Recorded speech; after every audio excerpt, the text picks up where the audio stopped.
Admiral Richard Graves watched the transmission in silence, arms crossed, his weathered face betraying nothing.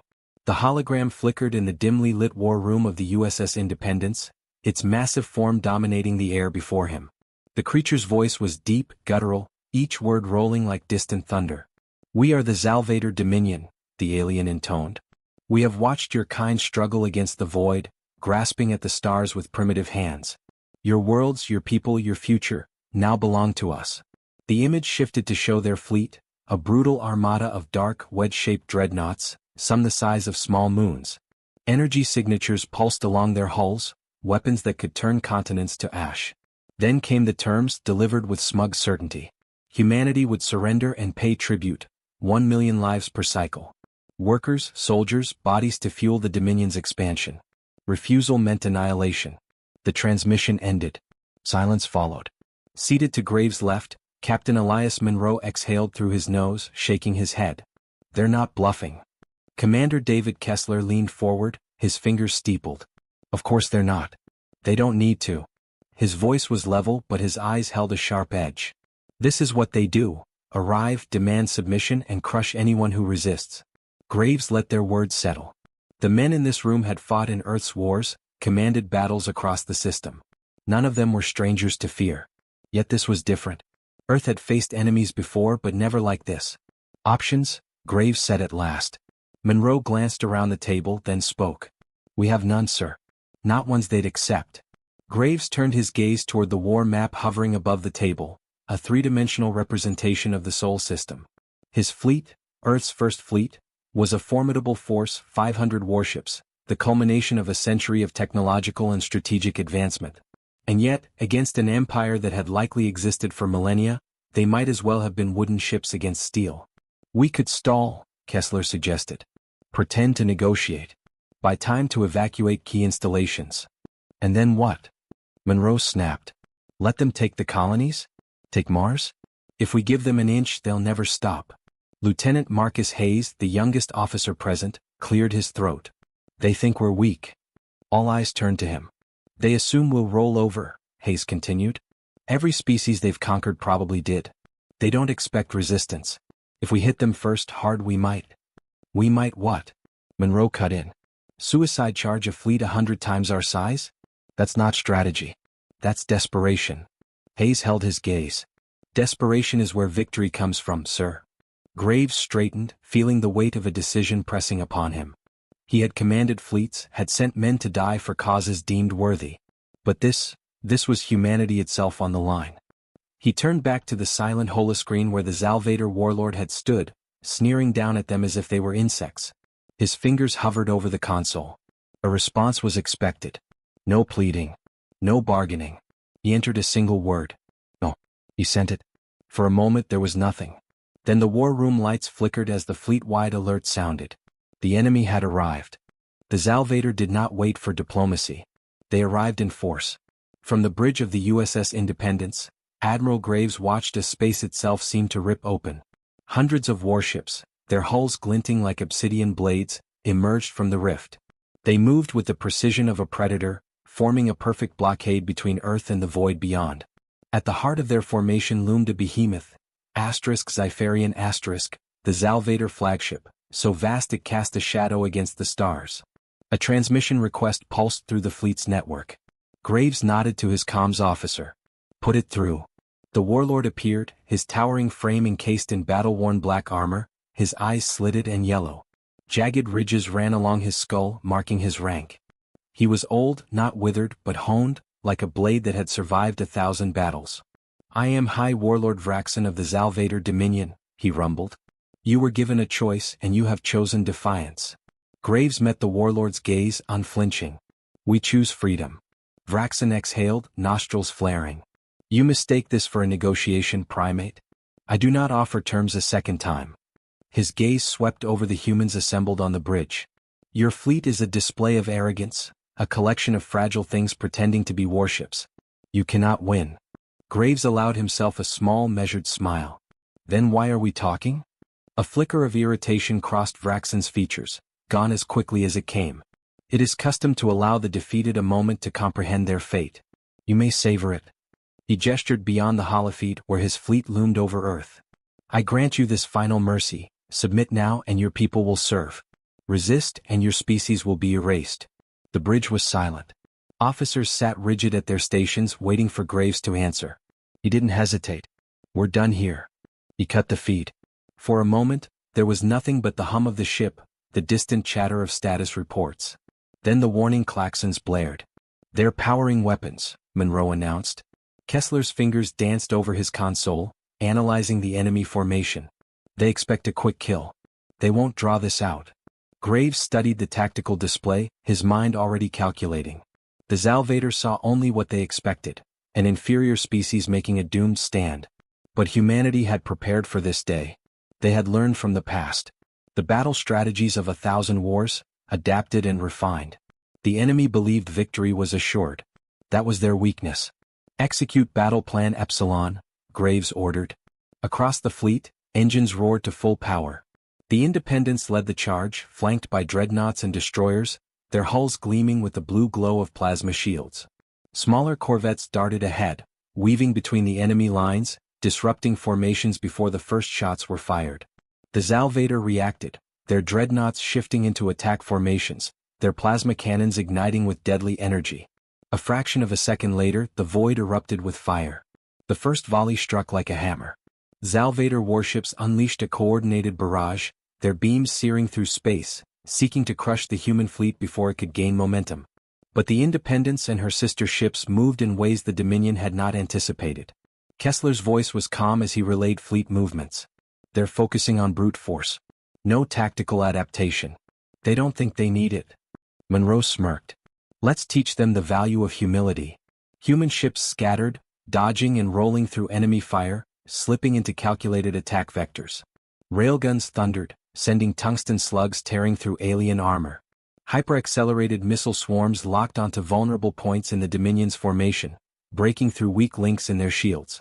The Zalvator adjusted, but they were slow. Their doctrine was one of overwhelming force, not flexibility. Graves saw it instantly. Their failure to anticipate resistance had made them predictable. They think we're prey, he murmured. Time to remind them we have teeth. The human fleet shifted as if moving to retreat. An illusion. The enemy surged forward, emboldened, tightening their formation to press the advantage. That was when Graves gave the next command. Deploy strike wings.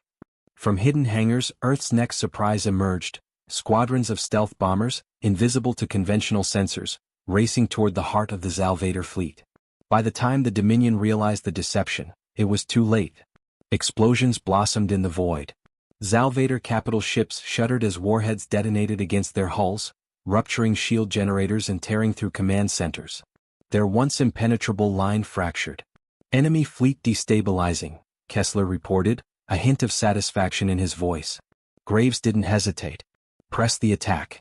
The Independence surged forward, leading a concentrated assault. Dreadnoughts unleashed their spinal cannons, beams of kinetic energy ripping through enemy flagships. Destroyers weaved between the behemoths, striking at exposed engines and supply lines. The void was filled with fire, metal, and the dying screams of an empire that had never known defeat.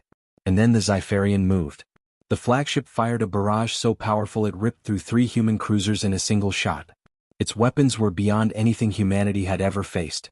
Shields buckled, hulls shattered. Monroe's voice cut through the chaos. If that thing stays in play, this battle turns against us. Graves already knew. The Dominion's overconfidence had cost them the opening battle, but now the Zypharian was adapting. If they didn't act fast, the tide would shift. We take the head, Graves said. Focus fire on the flagship. The Independence led the assault, every weapon system locked onto the behemoth at the center of the storm. Torpedoes streaked through the void, railguns hammered its hull. The Zypharian endured it all. Vraxon reappeared on the screen, his expression unreadable. Impressive. But futile. Graves only smiled. We'll see. The battle was far from over. The bridge of the Independence trembled as another barrage from the Zypharian ripped through space, its sheer power distorting the fabric of the void. Shields flared white-hot, struggling to hold. Across the fleet, damage reports streamed in. Several destroyers had already been reduced to drifting wreckage, their crews lost in the cold abyss. The Zalvator were bleeding, but they were far from broken. Admiral Graves gripped the command rail, watching as the Dominion's flagship adjusted its firing solutions, recalibrating its devastating main cannon. They had minutes, if that, before the next salvo. Targeting array on the Zypharian is adapting, Kessler called out. They're predicting our evasive maneuvers faster than we can change them. Monroe scowled, his hands flying over his console. We need to punch through before they lock us down. Graves already knew that.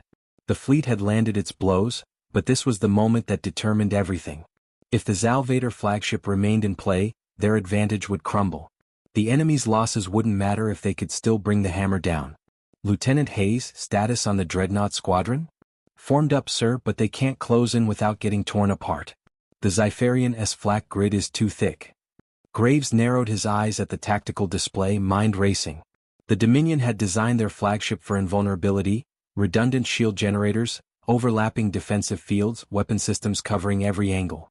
No single strike would break it. Then we hit it from every angle at once. Monroe turned, eyes sharp. Full saturation strike? Every ship. Every gun. We give them more targets than they can handle. Kessler caught on immediately. Overload their battle network, force them to spread their defenses too thin. Graves nodded. We don't crack that ship, we peel it apart. He turned to comms. Fleet-wide broadcast. Execute fire pattern Omega. Every vessel focuses fire on the Zypharian. We do not stop until it breaks. The order rippled through the fleet. In perfect coordination, Earth's warships adjusted their formations, their weapons recalibrating for a unified assault. Then, as one, they opened fire. Space itself ignited. The first wave struck hard, railgun slugs, hyper-accelerated missiles, precision beam strikes, all slamming into the Dominion flagship's defenses. Shields flared, crackled, buckled. The Zalvator fought back, their return fire tearing through human lines, but the coordinated barrage continued, relentless, unyielding. Inside the Zypharian, Vraxen watched the onslaught from his throne-like command chair. His warlords surrounded him, their expressions unreadable. The fleet should have shattered the humans by now.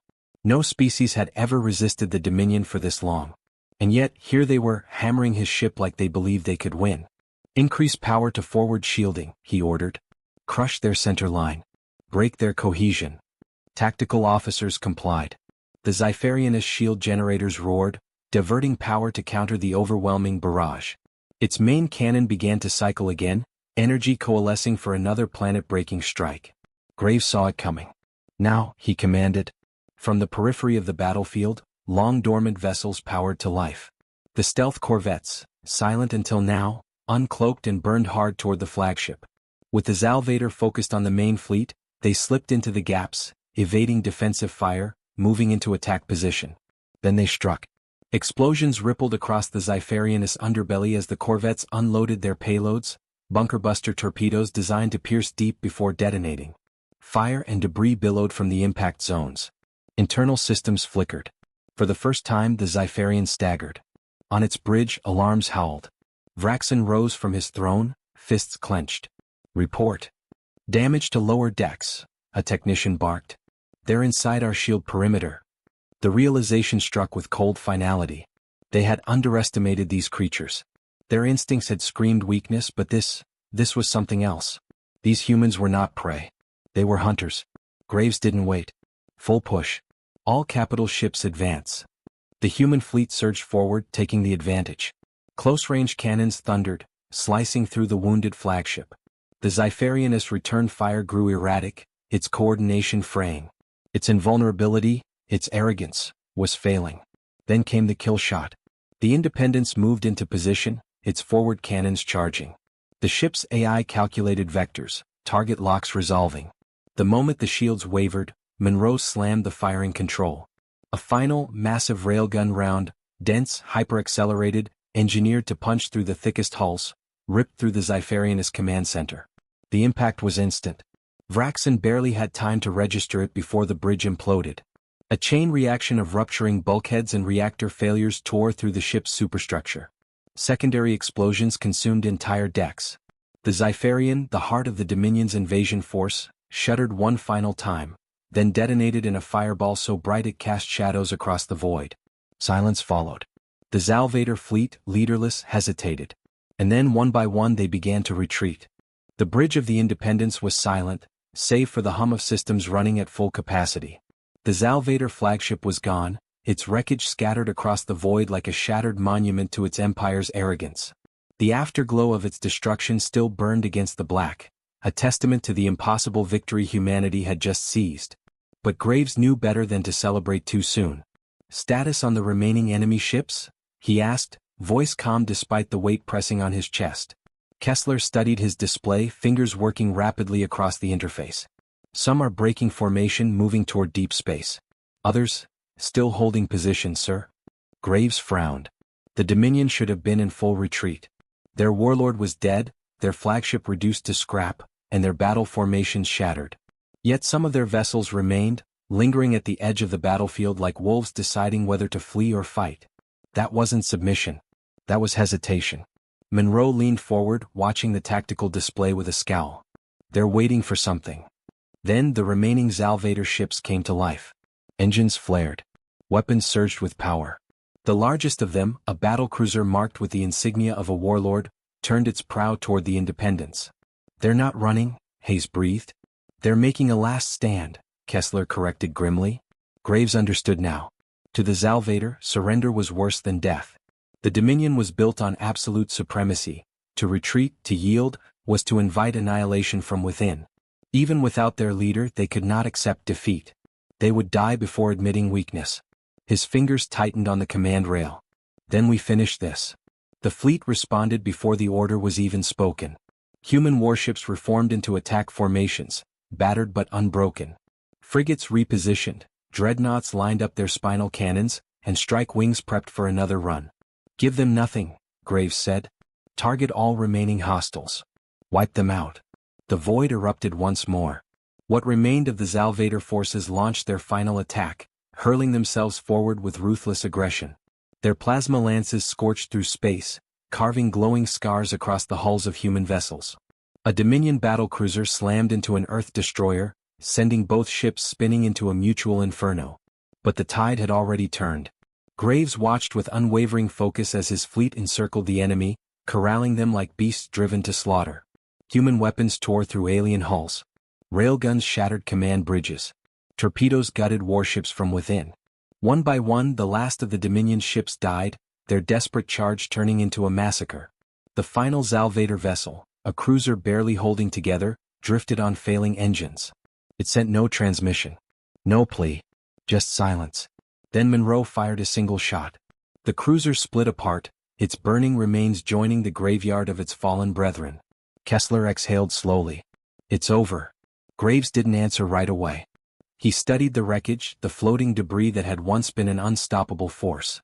This wasn't just a victory. This was a message. The Dominion had demanded humanity kneel. Instead they had been broken. But war didn't end with a single battle. "Sir, incoming transmission," the comms officer reported. "It's from Dominion space." Graves turned sharply. On screen. The display flickered to life. A new Zalvator appeared, older, leaner, his ridged face lined with scars. His armor bore no unnecessary ornamentation, no false grandeur. Where Vraxen had exuded arrogance, this one radiated calculation. "I am War Leader Javas," the alien said, his voice measured, deliberate. "Vraxen was a fool. He underestimated you. I will not make the same mistake." Graves studied him carefully. "Then you know what happened here today?" Javas inclined his head. "I do. And I know this, you are not like the others." His yellow eyes gleamed with something unreadable. "You will not be conquered easily." Graves kept his expression neutral. "If you've come to offer terms, you're wasting your time. The only thing I'll accept is your withdrawal from our system." Pause. Then, to Graves' surprise, Javas nodded. "For now." The transmission cut. Silence returned to the bridge. Monroe turned to Graves. "That sounded a hell of a lot like 'we'll be back.'" Graves exhaled. "It was." Kessler folded his arms. "So what now?" Graves straightened, his gaze shifting to the vastness beyond the wreckage. The battle was won, but the war had just begun. The Dominion would return, but next time they would come with more than arrogance. They would come to destroy. Humanity would be ready. Graves turned to his crew, his voice steady. "Now we prepare.